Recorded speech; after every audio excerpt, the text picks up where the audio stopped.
All right. I don't know if you saw this news on Facebook.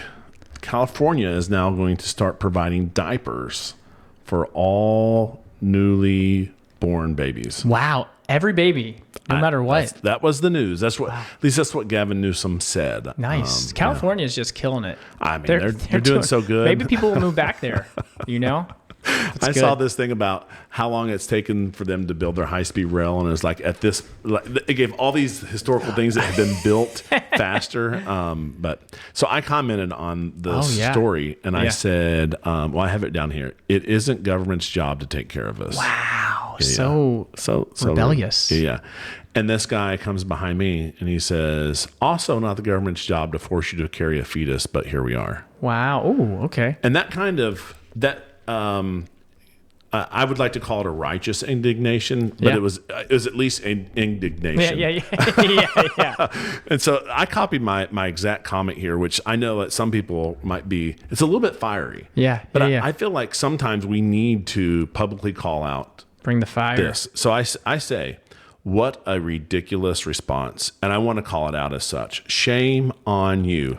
Yes, it is indeed the job of the government to enforce laws that stop the murder of anyone, and especially the most vulnerable, anyone, including and especially the most vulnerable and innocent among us. The government exists to punish evil and reward good. Abortion on demand is an evil. A fetus is an unborn human and has the rights thereof. Full stop.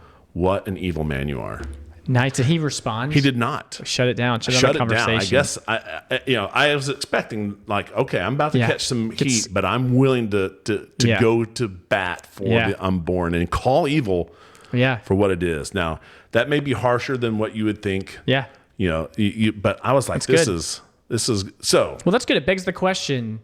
Yeah. What's government there for? Is it for handouts? Is it to quote unquote force you to carry a fetus? Is that the right way to frame it? Yeah. What is the force, or what are we protecting? I think that's really good things. Those are good things to think through. Because a lot of us probably haven't. I mean, a lot of us probably have since COVID-19 and stuff. But it's good to. I thought, what is the proper role of government? What's the proper role of government? And what makes it tricky is you look at Scripture, and government was different under Caesar Augustus and Cyrus. Absolutely different. And you know what I mean? So it's like hard. It's like America looks a lot different. Yeah. There's a lot of things, a lot of principles you have to draw from. Yeah. But I'm excited to talk about this. All right. Well, with that, let's take it to the next level. Let's fire up that twangy music.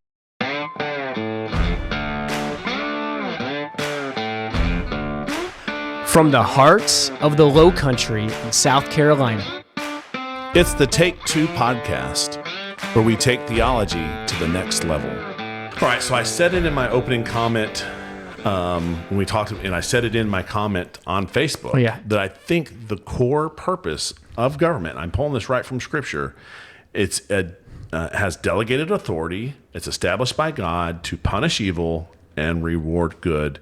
And some of the central texts we would pull this from is Romans, and we'll read that in a little bit. But it goes all the way back to Genesis, to the foundation, creation order of things. It's reflected in the Mosaic Law. So you might hear people say sometimes you can't legislate morality. Yeah, that's heart change, or you can't externals, that kind of thing. Right. Yeah, but totally it's crazy as marijuana has become legalized. Surveys indicate that more people think that marijuana is okay to do. But when it was illegal, more people thought it wasn't okay. So perhaps the law is informing people's heart and consciences. Oh, that's a good way to put it. And it's here in the notes. I think this is like totally gets at the crux of it. It's not should morality be legislated, but whose morality? Because there's no... take it back to our lovely pre-sup thing. There's no neutral. There's no neutrality. That's right. Everyone's there. There's some sort of morality being enforced when you think of every law and implications. It's good to think through those. And you have it here: laws are moral judgments backed by force. This is what we have government. As Americans, we don't like we don't like people opposing force, but we all know that's what government's there to tell you what, don't do that or there will be consequences. Right, because if you disobey the government, eventually it's going to be some type of force, even if you're just put in jail or up to, the death penalty. That's right. Yeah. So the government is forcing you to do certain things. And so the question is that good? Is that okay? And if so, what are those types of things? So some key texts, maybe you can read for us, Romans 13, 1-7. I put the NASB in the notes so that we could have that. That's great. I'll suffer through it. Every person is to be in subjection to the governing authorities. For there is no authority except from God, and those which exist are established by God. Therefore, whoever resists authority has opposed the ordinance of God, and they who have opposed will receive condemnation upon themselves. For rulers are not a cause of fear for good behavior, but for evil. Do you want to have no fear of authority? Do what's good, and you will have praise from the same. For it's a minister of God to you for good. But if you do what's evil, be afraid. For it does not bear the sword for nothing. For it's a minister of God, an avenger who brings wrath on the one who practices evil. Therefore, it's necessary to be in subjection, not only because of wrath, but also for conscience sake. For because of this, you also pay taxes. For rulers are servants of God, devoting themselves to this very thing. Render to all what is due them. Tax to whom tax is due. Custom to whom custom. Fear to whom fear. Honor to whom honor. Sounds pretty positive for government. I don't like hearing this as an American. I know. And it says, pay your taxes. Yeah, do you know how many people I read all the time, taxation is theft? And I think sometimes taxation can be especially theft, without representation. Especially if it's without representation. But you can't just say blanket all taxes are theft, because you're not reading your scripture if you do. So key ideas from what you just read: government is instituted by God. It's a great starting point. Yeah. Yeah. And we, just a caveat, because we have this in our notes below as a caveat. In our previous podcast, we talked about it. That doesn't mean that everything that the government does is sanctioned by God and is morally upright. We recognize, God knows that some governments are better than others, and some governments do some really evil things, but government as a whole is sanctioned by God. I think that's going to see in Scripture pictures of really positive governments and picture where it's not positive, and how, what God thinks of that. I like, we mentioned it's not all the same as America today, but we do have examples that are said, this is good, this is bad, I will judge this, I will bless this. Yeah. That's good. Civil rulers possess delegated authority. It's not ultimate authority. And some of the key things: government exists to reward good and punish evil. Yeah, it gets, I love that, like in a perfect world. I'm going to like talking about this more as we apply it to real world application, because sometimes you look at it and you're like, government, you're doing not just missing the mark, but it's like the opposite. The very opposite. And you're like, there are scriptures that's like, woe to them who live in the days where good is called evil and evil is called good. And we see that sometimes. It is tricky too, in a quote unquote, so much Christian influence. It's like, you look at the things in courthouses and stuff, and you're like, man, you're just like missing the mark so much. But I like that. The whole purpose: reward good, punish evil. That's great. All right. And then it also says it bears the sword. The sword was an instrument of death. Jesus said to his disciples, do you have a sword? Like, go get a sword. You need a sword. And like, oh, we've got two. I'm like, that's enough. Like, so, that is, swords were not forbidden to Jesus, but they for us to have. But that's a side point. But government, is directly said to bear the sword. And it, I don't know if it says it directly, but it implies on behalf of God, like they are the servant of God to bring about this justice. So Romans 13. Does this mean no matter what the government says, like buckle up, like, hey, we'll support your government wholeheartedly no matter what? Yeah, so that, we kind of also addressed this in our previous How Not to Read the Bible. They just happen to have some overlap there. But we talked about, the Hebrew midwives, they disobeyed Pharaoh. They didn't follow the law. Daniel prayed, and God blessed him for that. He didn't follow the law. Peter told the Jews in Acts, we must obey God rather than men.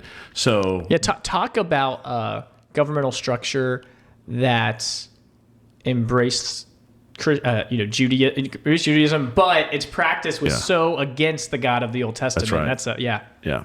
So we're not saying that just because government is instituted by God and it carries delegated authority, that means that we should always obey it.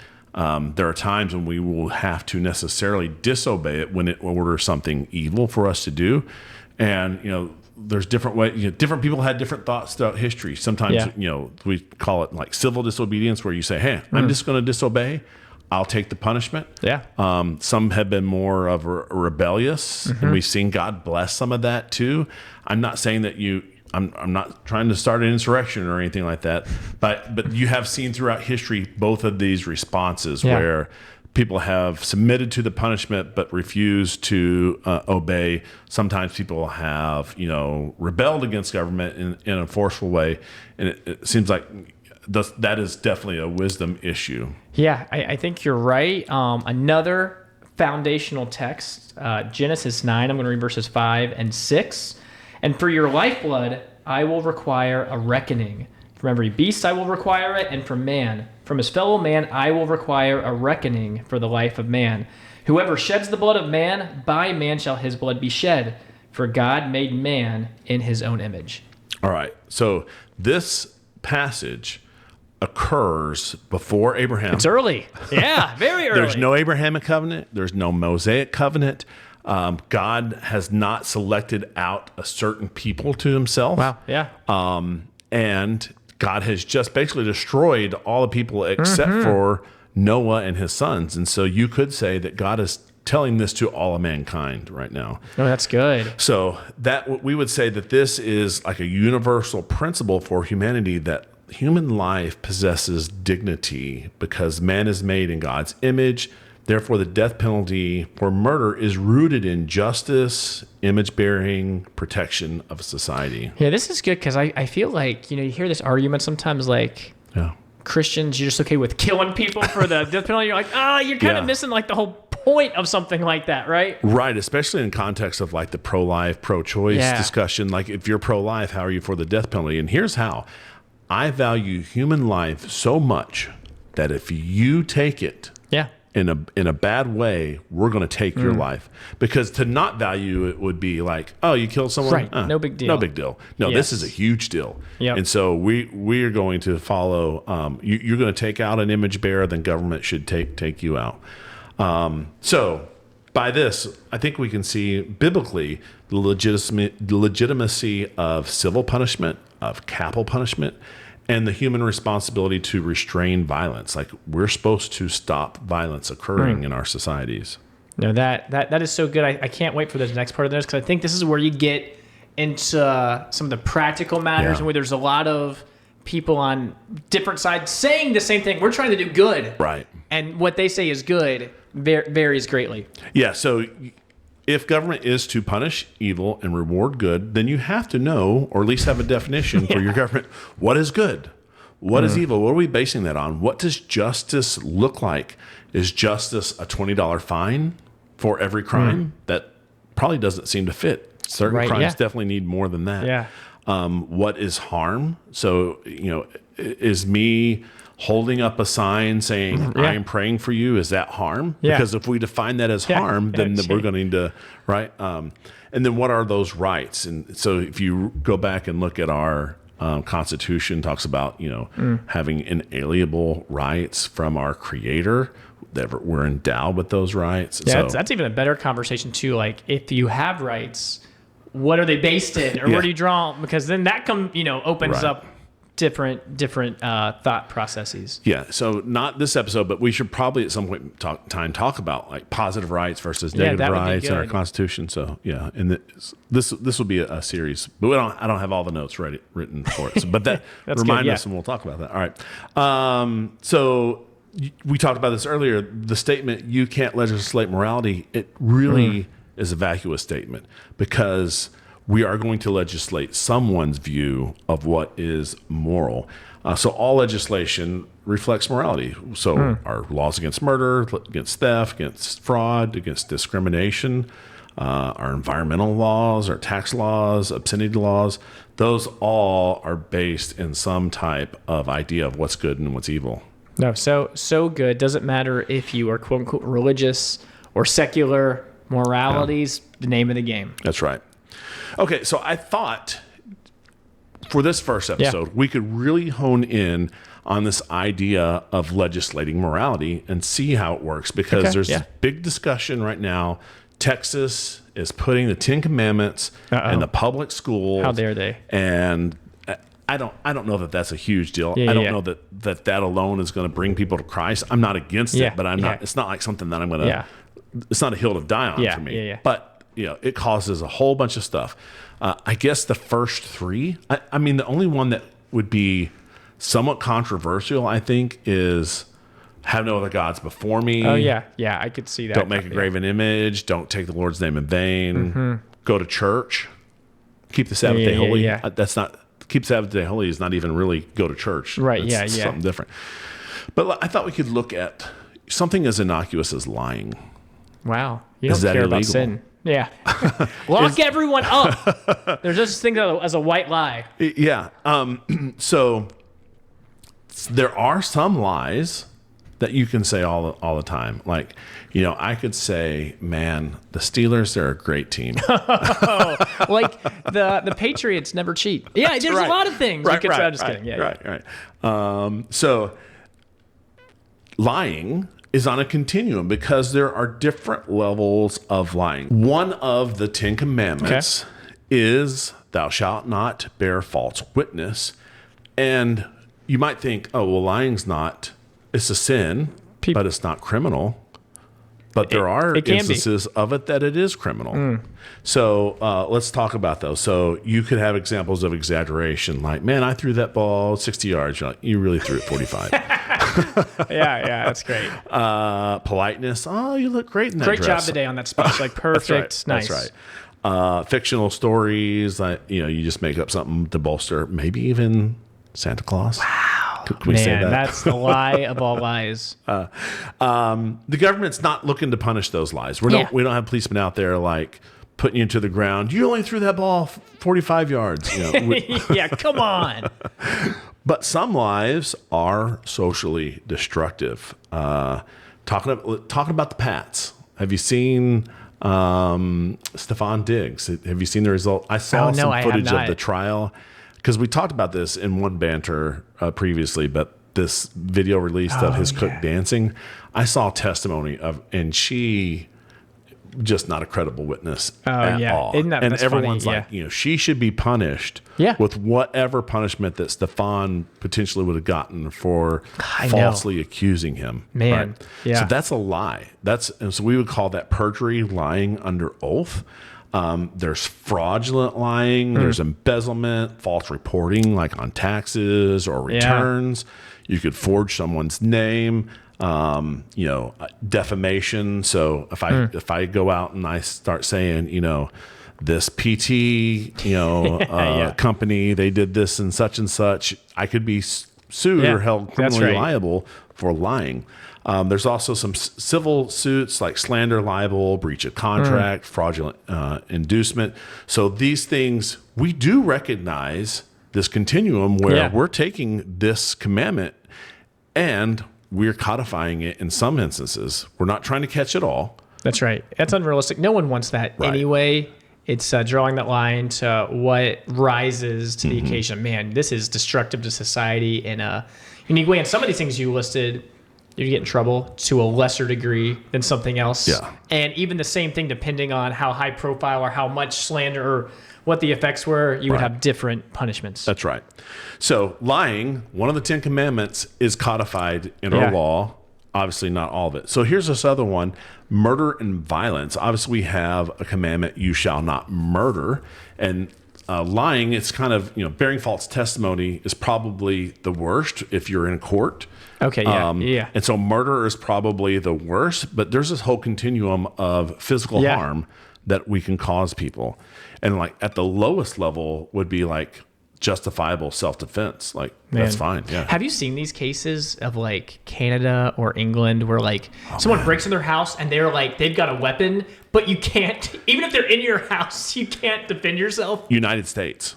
I think it was Gary, Indiana. Okay, yeah. Just recently, 2 people broke into the house. A guy open fired on them, and he is getting charged, not the people that broke into his house. Maybe the people who broke in the house are also getting charged, but he's getting charged for. It seems weird. Like, I understand, like, not like hunting someone down 2 miles away, but if like there could be a threat. Like, you just don't know. Right. Like, ugh. Yeah. Crazy. I mean, I've heard some Texas sheriffs like, hey, don't go into someone's house at night. You're basically signing a death warrant for yourself. Yeah, don't do it in the South. They have no idea of knowing. On the other side of things, I've seen stories of people like, and I do it all the time because I'm driving a lot, like turning around in someone's driveway and getting shot because they're on their property. I'm like, don't shoot people if they're just doing a U-turn. Right. Yeah, there has to be reasonable, suspicion of death or bodily harm. But yeah, we would say self-defense causes physical harm, but it's at that spectrum. Like, that's fine. Whereas negligence could also cause physical harm, battery, aggravated assault, manslaughter, second-degree murder, first-degree murder. And we see some of this codified in the Levitical law. Self-defense is there. Accidental death is there. There's a different penalty for, someone lying in wait versus someone who kills in the heat of the moment. So those are codified into our law because we have different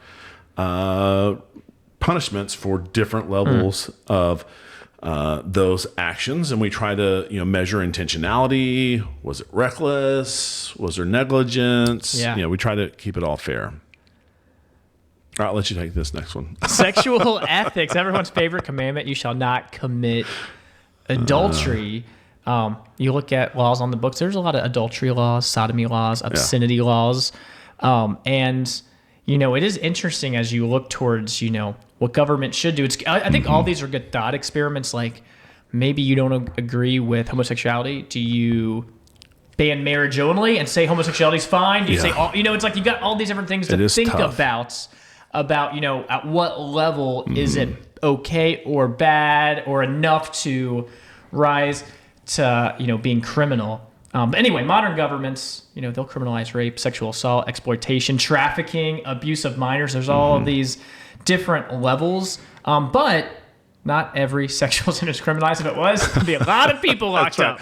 That's right. So I think it is a good thought experiment because government can be permissive. Yeah. It can promote it. Right. Yeah. Maybe for sure we would say don't promote or glamorize or give all these incentives at the very least. Or you could punish that. Yeah. Yeah. So and it's like I think especially in this area there's some practical issues. It's like, do you want a government that's like barging in an apartment with two guys like, okay, are y'all just roommates sharing costs, or is there something more going on here? That seems a little heavy-handed to me. Yeah, agreed. But at the same time, I don't think we should be legalizing same-sex marriage or same-sex unions. Yeah. So I think there's a fine line here. I think that adultery should be, and there are still some laws on the books, and people still get caught up with them. Like if you ruin a marriage. Oh yeah. I saw some news story where there's some law where if you are a marriage ruiner, like if a gal starts like flirting with a guy who's married, that gal can be held, and have some financial liability and all that as well. Yeah, and we don't see this. Well, you kind of see this, if like the United States is trying to promote marriage. Yeah. You might say, hey, if you're married, you get a tax break. Yeah. Like it's like the opposite of criminalizing, and you try to, give all these incentives that's good because presumably families are good, but then it gets, and then the other thing even further, it's like, man, if you ever thought like if Michael, you were king today, what would you do? It's hard maybe to do a 180 in some circumstances, but I don't know.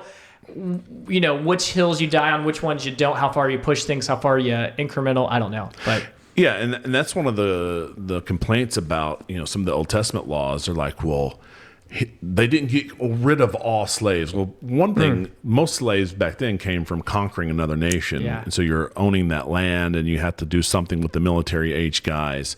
But slaves were treated well under the Mosaic law. Maybe not perfect. They didn't have the same status as a citizen, but they had better status in the surrounding.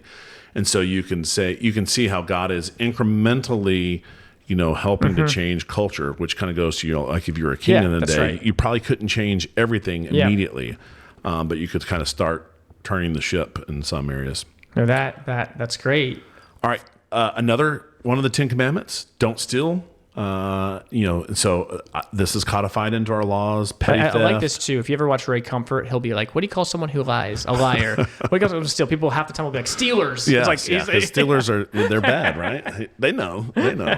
It's but we had different levels: petty theft, shoplifting, robbery, armed robbery, grand theft, embezzlement, identity fraud. So biblically, the solution to this is often restitution. Unless there was some harm done. And we'll talk about that in the next episode. So Exodus 22 goes through different types of repayment. I think there's different reasons why you might have to repay. Sometimes it's double, sometimes it's fourfold, sometimes it's fivefold. And I don't want to get into this too much, but I do want to talk about next time. Yeah. In the Levitical system, there's really not a prison system. They didn't have for-profit prisons in the Old Testament. And so we kind of balk at all of the capital punishment, but it's really either capital punishment or some type of payment or restitution. That's so interesting, and I'll talk about it next time because it's like it's the industry of the prisons. It's a whole separate problem. Not saying there's not a place for it, but it's interesting that wasn't in the Mosaic law. Government and family, you think of the commandment to honor your father and mother, and you think, well, that couldn't be, we couldn't codify that in the law. But there are some instances, if you think about the theme of that, truancy laws, not going to school, juvenile crime laws, child abuse laws. So this is more on the parents, child neglect laws. So again, there's a spectrum where you have the government recognizes a parent-child relationship. Yeah. The duties of the parent to care for the child, the duties of the child to kind of be underneath that government, the parent's authority, all the times where you have to have parent permission to do stuff. Yeah. Totally. Yeah. So it recognizes it. Although, again, we're not saying that if a toddler tells their parent no, call 911 and get the cops there. You know what I'm saying? Right. So there's this spectrum where we're not trying to codify every sin, but you can see that it is in the warp and woof of our society. Maybe some things that government shouldn't enforce, and this is a good conversation. Idol worship. Should we arrest people who worship an idol? Right. Yeah, and like you mentioned before, practically. What would this look like? Are you just on idol patrol, all these things, and then no other gods? Right. I mean, it's hard to nail that down. Taking God's name in vain. Yeah. It's one of those things that it's man. If you said it in public in the 1950s, you probably would spend a day in jail in some places. Yeah. Whereas today we are very invested in the First Amendment in some ways. Some ways it's still getting trampled on. Right. But, we would say, hey, that's protected free speech. You may not like it.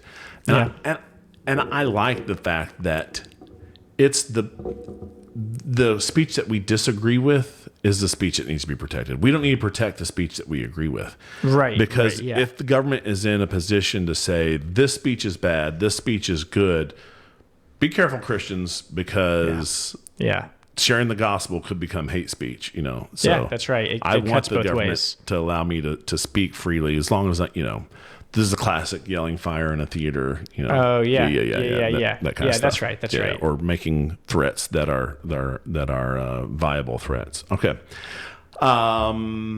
Sabbath laws. Yeah, man. There's some blue laws still on the books, like liquor stores aren't That's open. Right, yeah. Here in certain counties, in South Carolina, or in certain counties on Sundays. Yeah, I think there was a time where you couldn't buy lottery tickets on Sundays or something like that. Man, Chick-fil-A's not open. Chick-fil-A, it's against the law. So I can't do it. So we're not saying that we're not trying to make America a theocracy. I don't think that's either one of our goals, and I'm not saying that we should try to make America a theocracy or ancient Israel, but I think it is a little bit nonsensical for the 10 Commandments, especially, the last, 6 of them to get as much hate as they do. All right. I think that's a good, I like that. A good stopping point. We had a couple different places, depending on how long that took, but I think that's good. I think that's good. It tease it up. We got some good stuff to cover. Next time, we're talking about prisons next time. What else are we talking about next time? Well, I also want to look at some principles that we can extract from the Mosaic Law, even though that's right. We wouldn't implement some of the laws, but like what purpose did this law have in their society that may inform us on type of laws that are okay for us to have in our society? Oh, I like that. Yeah, look at it. Because some people might say, let's get it all back. Let's do it. If it's not explicitly rejected, why not? But I like where you're going at, probably more of the substance or the principles, what's really there. I love it. All right. Final take? What's going on with you, Michael? Well, we talked a little bit. So I have been... so right at the beginning of the year, I was working out, and then it's like we got into crazy life, and there was maybe 6 weeks where I didn't go to the gym at all. We were so I've been back in the gym regularly. I think I'm going to work out tonight when we're done here. Hey, nice. I'm a late night lifter, so. But I've gotten up. So I normally do progressive loading. So I'll always start out with 135. So plate on each side. Right. I'll do 5 reps of that, and that's for bench and squat. And then I'll add 30 pounds, and then add 30 pounds. Nice. And keep going up. And I typically will do 5 total sets. I'll get up to whatever my highest lift is. So my most recent one was 235 nice 5 times on the bench, which is pretty good. Moving some weight. And then 255 squatting.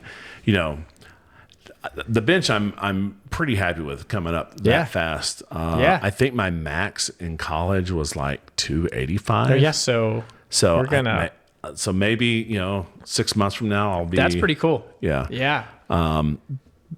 Deadlift and squat. We got some work. We got some ground to cover, but I think it will come back faster because I see my squat coming up faster. So squatting was 255 by 5. Are you able to work out? Are you able to work out during? It probably doesn't make sense. You come back at night, you can't fit it in. Are you able to fit it in, or is it being used like right after school? Yeah. Probably now. I could, but football's starting to get in there for off season, and I always try to do it on not to interfere. If there were, there's another.